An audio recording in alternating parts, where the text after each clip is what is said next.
What was that moment like when you got the phone call and you found out that you were going to be in the Hall of Fame? It was kind of surreal. I really didn't know what to do, what to say.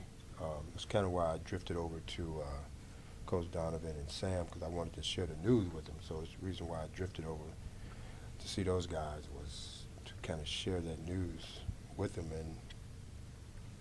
and just kind of let somebody know because I really didn't know how to feel. When you get a new, something like that, you want to try and you want to let somebody know, and they were the two guys that were closest to me at the time. So. You have been bypassed before. Were you still hopeful? You think you'd get in, or were you just kind of let it come or whatever? What was your? Well, I don't think I had been bypassed before, but I was a finalist. I don't know how many times, so it wasn't. I mean, when you become a finalist in the Hall of Fame, I mean, what do? You get upset? I wasn't upset. You become a finalist in the Hall of Fame. That's pretty good as far as I'm concerned. So I wasn't. When people ask me all the time now, it's like you're there. It took a while for you to get there. I mean, it's never it's always the right time for me to get in the Hall of Fame. It's like, I mean, what do you say? They voted you in. It's like you should have been there. No, whenever they vote you in, that's the time you be in. Has it had a chance now to sink in after a couple of days and kind of put it into perspective? I mean, well, I don't think I can ever put it in perspective. I don't think that's something for myself to put in perspective because I'm actually here because of the people I've played with, people that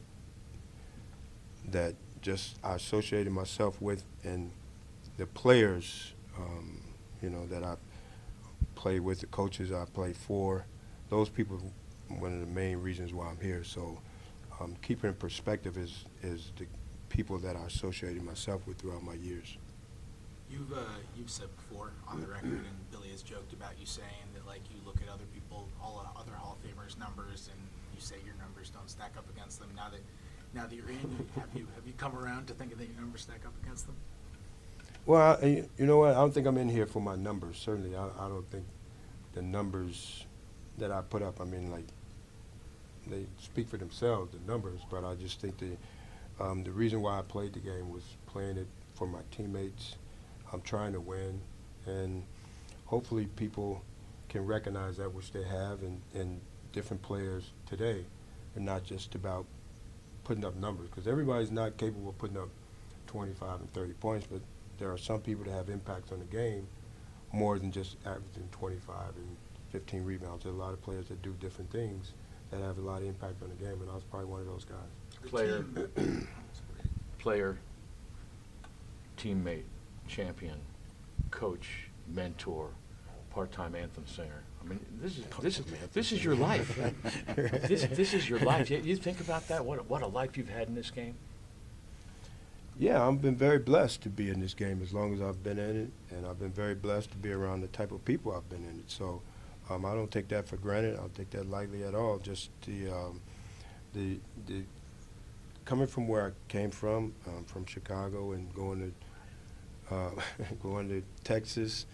No, I don't think anybody, for myself, can project the journey that I've been on. I can't project it, but I feel very blessed and very honored to have taken this journey, and I do not take it lightly. Yeah, a long way from the Taylor homes. Yeah, a long way from Robert Taylor. And when I got this news, first thing I've done is thought about where I've come from and some of the people I've been around, some of the players in high school.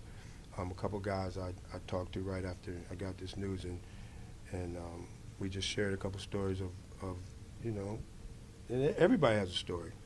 Everybody has a story. Even you guys with these microphones, you have stories, and that's one of the things about living is as you keep living, there's always some stories to be told.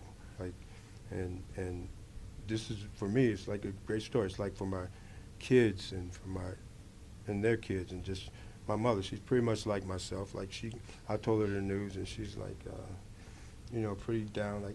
Congratulations. It was no big to do, but You know, I don't know. It's just always hard for me to talk about this kind of stuff. It's special. It's more special for people around me, probably more than myself. But I enjoy it. I mean, people walk around calling me Hall of Famer. I mean, you know, it's humbling. It's more humbling than anything else that I can say. How have you, you know, you just said it's not about the numbers, but people can impact other ways than numbers. How does it help you in coaching? You're credited with a lot of Russell Westbrook when he was young, Oh, getting man, here. I don't know about that. But how does that translate? How have you been able to utilize that in A just whole different coaching? story there. Well, just Huh? coaching in general, not just Russ, just coaching in general. How are you able to use that to help you as a coach in teaching guys? Well, I think the game from when I was playing to the game now, I mean, you have to evolve around the game. The game, today's game is a lot of numbers involved.